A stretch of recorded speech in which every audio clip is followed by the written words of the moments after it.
มาเจาะเบิ่งเท่าใดก็มีการเปลี่ยนแปลงเท่านั้น ขอบใจพ่อแม่ที่มีพ่อแม่ดุมัน อันนี้เป็นฝุ่นเพิ่นก็ไปเอาเองอยู่บ้านเลยลูกบ้านได้เอามาให้ค่าเวียกหลายอัน พ่อแม่ก็เป็นแบ็ค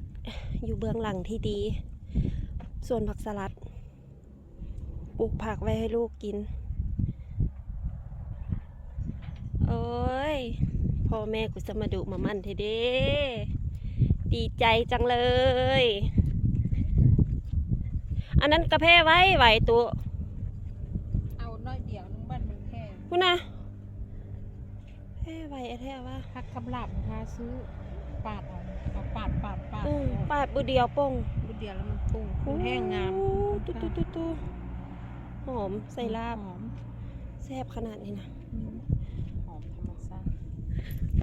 มึงหอมปลอมตัวนี้ สวยจังเลย นี่เพิ่นว่าอัน ขนาดลูกไป ไป ได้ ซื้อ แล้วได้ แก่นอยู่อันนามอนเมื่อนี่เขาไปงานไปเอางานนั่นแหละไปซื้อแก่นหอมปลอมแนวนี้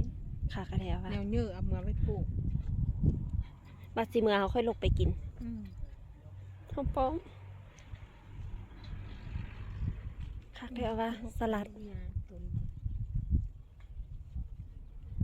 ปลูกไว้ให้ลูกปลูกทาลูกตำกัน